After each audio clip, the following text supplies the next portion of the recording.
Chicken pox के निशान जीवन भर भी नहीं जाएंगे अगर ये 5 गलतियां करेंगे तो।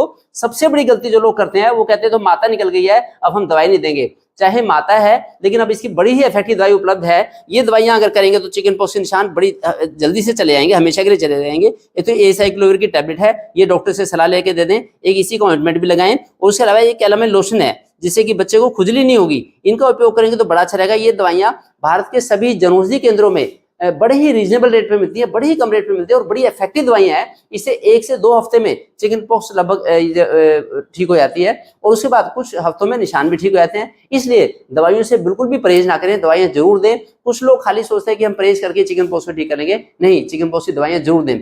दूसरा है डाइट, तो भोजन का ध्यान रखना होगा। जितना खाना सिंपल उबला हुआ खाना देंगे, हरी सब्जियां, खिचड़ी, दलिया, दाल, रोटी, तब ये चिकन पॉक्स के निशान हमेशा के लिए चले जाएंगे, चिकन पॉक्स की रिकवरी जल्दी होगी। क्योंकि आयुर्वेद में ऐसा बताया गया है कि चिकन पॉक्स ये मसूरी का बीमारी है, मसूरी का ये एक तरह का पित्त प्रकोप है। तो पित्तवर्धक भोजन खाने को बिल्कुल ना दें, बच्चों को जंक फूड ना दें, तली भुनी चीज ना दें, मिर्च मसाले से बचाव रखें।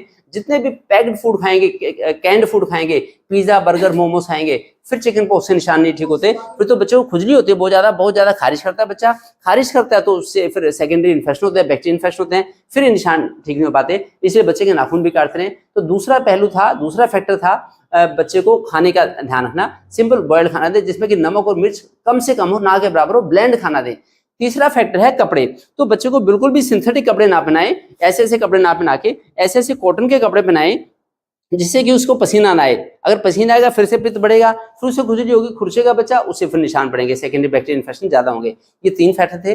चौथा फैक्टर है कि बच्चे को धूप में ना जाने दें। जितना बच्चा धूप में जाएगा, तेज धूप में बाहर जाएगा, उसका पित्त बढ़ेगा, तो उससे बचाव करके प्राकृतिक से ताजे से वातावरण में रहे। घर में अगर दिन में धूप का टाइम है तो घर में रहे, सुबह शाम जब ताजी हवा है, जब धूप नहीं निकली है, उसमें बच्चे को थोड़ा बाहर भी घुमा सकते हैं, ये ध्यान रखें। लेकिन ओवर क्राउडेड एरियाज में बच्चों को लेकर ना जाएं, जैसे बस में ना जाएं, स्कूल में ना भेजें, इनसे ओवर क्राउडेड एरिया से बचाव रखना पड़ेगा।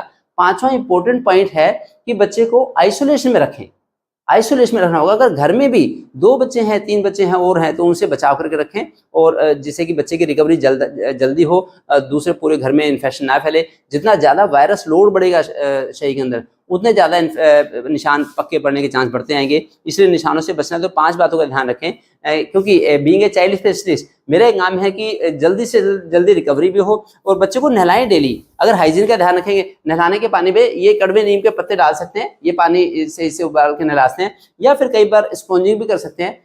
जैसे नीम का पानी, नीम के पत्ते डाल के पानी को उबाल लिया, उसमें कपड़े को डुबो के और उससे हम क्लीन भी कर सकते हैं, क्लींजिंग भी कर सकते हैं, उसमें भी कोई दिक्कत नहीं है। लेकिन हमें हाइजीन का तो ध्यान रखना ही होगा। और फिर आगे से वैक्सीनेशन भी बच्चे का समय समय से करवाएं जिससे कि फर्दर चिकन पॉक्स ना हो। तो ये इन बातों का ध्यान रखेंगे तो बच्चे को निशान से छुटकारा मिलेगा। बाकी जब जो एक्टिव स्टेज खत्म हो जाए तो एलोवेरा जेल भी लगाते रहे, एलोवेरा जेल से भी तो उसकी स्किन की हीलिंग में ज़्यादा हेल्प मिलती है। Thank you.